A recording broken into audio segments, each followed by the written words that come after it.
Well, is the United States going to go to war with Iran for Israel or not?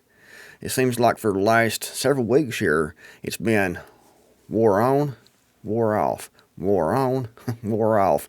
They can't make up their mind what they want to do, it seems. They're in talks, then they're not talking.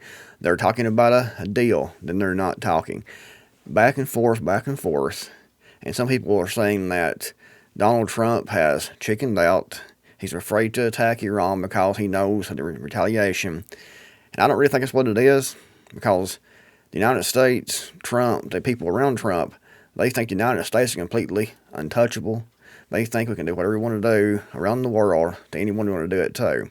So I don't think it's that. I don't think that Trump, and I don't think the neocons, I don't think his people around him whispering in his ears are afraid. I think what it is they're just buying time. The United States is buying time for Israel to get more prepared, to ship in more air defenses to try to stop some of these missiles. It's going to be coming down, raining down by the thousands probably on top of Israel when this happens. They know it's going to happen. They're just trying to build up for it. The United States is also putting more resources in the area. Iran is also getting ready, building up. They know it's going to happen. Iran is buying time. The United States is buying time. Israel's buying time. Everyone is buying time, in my opinion, before they actually get into this, because they know what's going to happen. Iran isn't going to take the United States' deal. You know, Trump keeps talking about this deal. And who will take a deal with the United States anyway? Because the United States breaks every treaty, every deal, every agreement that we ever get into, so that'd be stupid. But anyway, the deal is that Iran get rid of all uranium enrichment and to get rid of all their long-range weapons, pretty much to get completely defenseless. And Iran says, we're not going to do that, and who would? I mean, you think about it. This isn't cheerleading for Iran. This is just common sense. You look at it from their side. You have United States, you have Israel, both constantly threatening, both has attacked Iran multiple times, have assassinated key figures in their government and their military. Would you want to give up your weapons? I mean, if you were, say you had a bully outside your house, or a couple of bullies, and you couldn't leave your house because every time you did, they would smack you around, or they'd come smack you around every now and again just to have something to do to prove they can. And you get really armed, and then they're like, well, we can't do this right now because they might be able to fight back. So we got to try to get them to give us their weapons, to lay down their arms, so we can disarm these people, so we can attack them much easier without any risk to ourselves. And that's what it is. It's common sense. They want to disarm Iran so they can attack Iran more easily without any resistance. That's what it is. And that's the deal. And Iran isn't going to take that deal at all. If they do, they deserve what they get, because that is just stupid, in my opinion. Who would do that? Who would give up their guns to a tyrannical bully or a tyrannical regime or to an enemy? Here's our weapons. Only way we have to defend ourselves against you. The only deterrent that we have, here you go. Here are my guns. Here are my weapons. Leaving yourself completely defenseless, knowing these other people want to beat you and take you down and take you out, to take you off the world stage, to be able to take over power, consolidate power with Israel in the region. Who would do that? It's not going to happen. And that's the demand of the United States. So, there's going to be no deal. There's going to be no treaties, in my opinion. If they are, they'll be broken very, very quickly. That's happened so many times before, it's so obvious. But when this breaks out, and it will break out, it's going to happen. The United States will attack Iran, and Iran is going to fight back, and Iran is more capable, in my opinion, than people think that they are.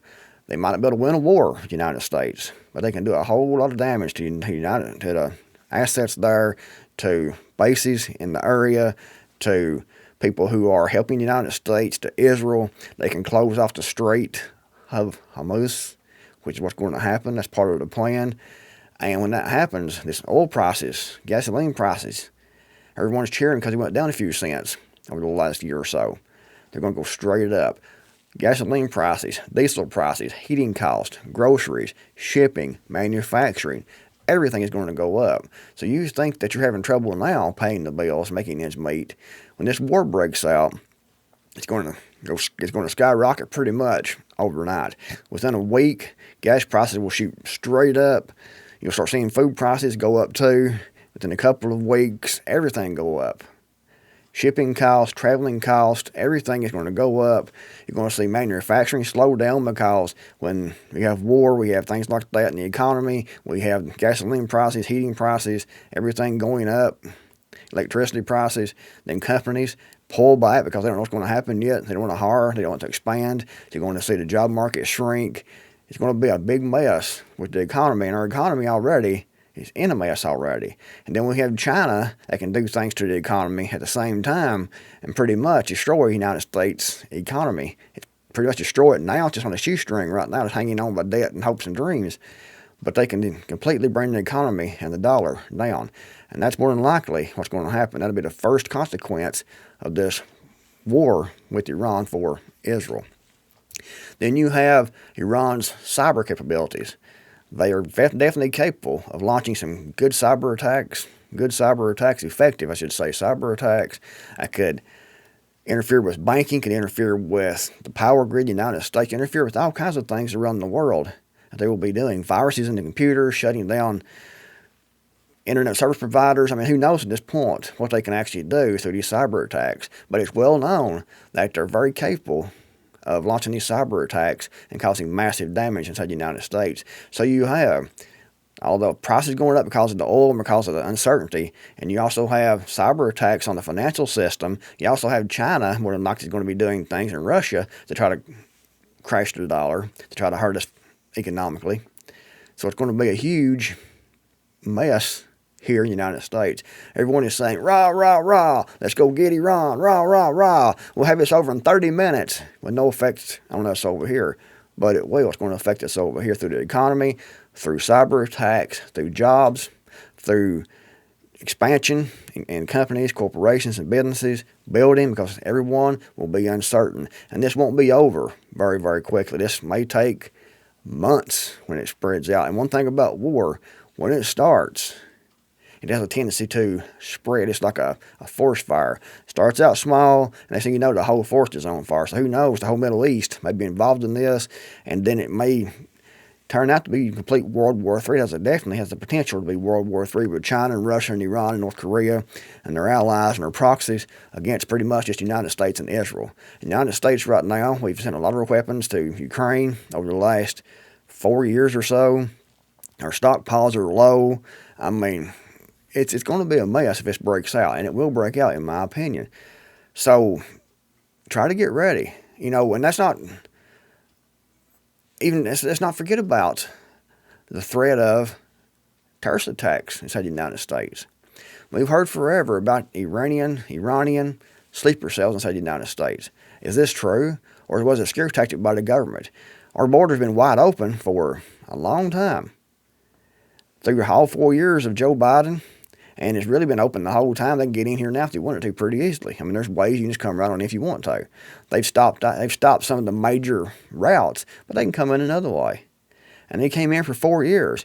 And you know that there's been if it was open, then Iran would have been stupid not to send sleeper cells into the United States.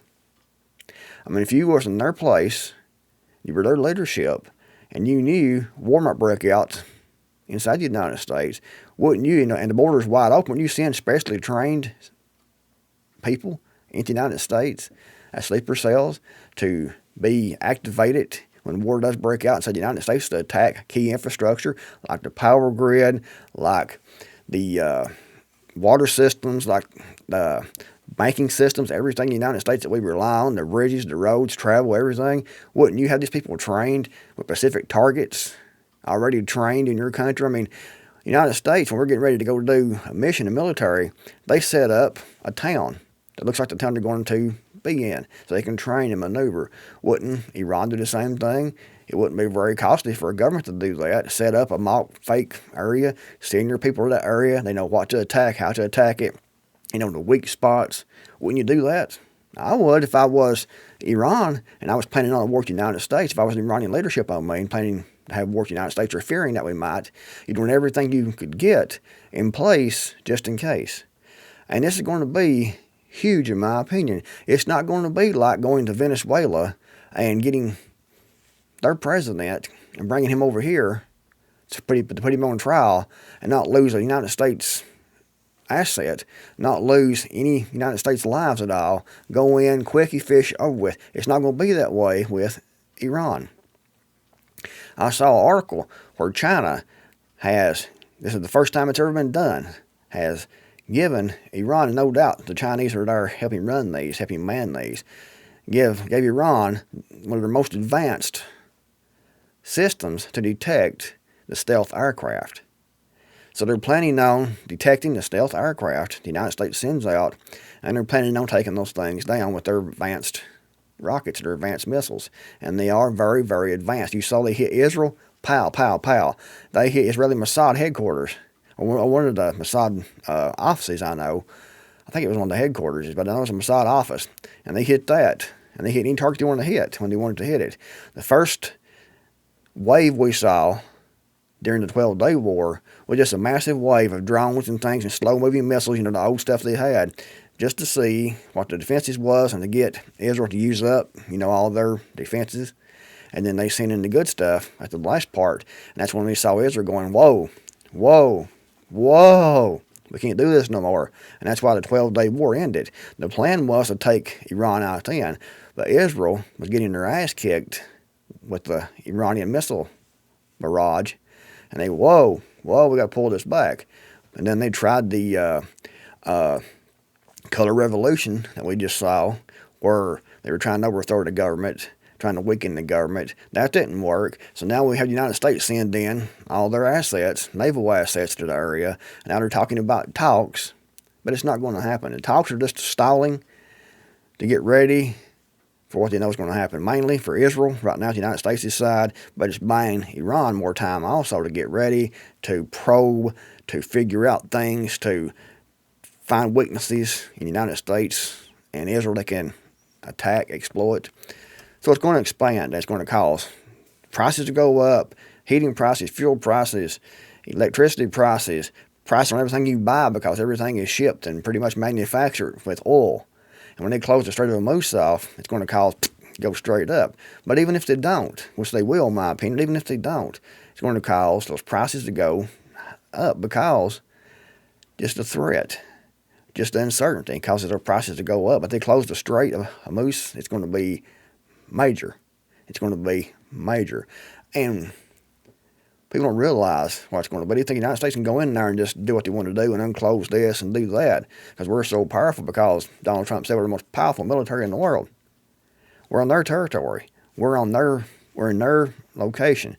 And they've been preparing for this for like 20 years now. They knew it's going to happen. And they've been preparing, and they're still preparing. And this is all buying time for it to actually happen. And I don't know if it's going to happen in the next few days, next couple of weeks. More than likely, next few weeks, more than likely to happen. As soon as Israel thinks they're ready, and Israel will be doing the attack on their side too, into Iran. The United States are going to be, everybody's going to be, all the naval assets are spread around the area, and they're going to be missiles, they're going to be flying over, they're going to be attacking from the air, from the sea.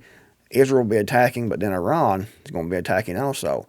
And they also have the help of the Russians and the Chinese with the satellite systems to be able to know where the United States assets is, to be able to target those better. And we saw they have hypersonic missiles that's very accurate. So don't be surprised if one of the aircraft carriers gets put to the bottom of the ocean. It's very possible. I mean, that's their main thing, is the aircraft carriers. If they could sink those, we'd be pretty much impotent, the United States, to do anything abroad.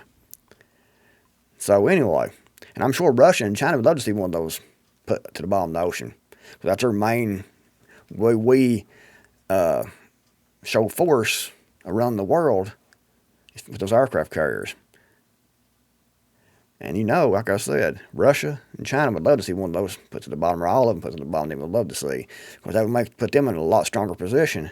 The United States would be a lot weaker position, because those things can't be built back overnight, and it costs us billions of dollars to build those and to man those and to put the resources on those. The planes that fly onto those and fly off of those. millions and billions of dollars and lots of time to replace those. So if those go down, the United States is going to lose a lot of military power. And like I said, Russia and China is going to be helping Iran pinpoint target those. They will be a major target in this. Anyways, comment below. Let me know what you think. I mean, you might totally disagree. If you do, put in the comments below, but say why you disagree. Don't just say I disagree. Say why you disagree. Why is this? What reason do you have to disagree? That's what we want to hear, because maybe I'm wrong. And if you just say, you're wrong, I disagree, that doesn't help anyone at all. It doesn't help you, doesn't help me, doesn't help anyone reading the comments. Because why do you disagree? What proof do you have? What logic do you have? Put that in there if you do disagree. Thumbs up. Thanks for watching. I'll see you guys in the next video, hopefully.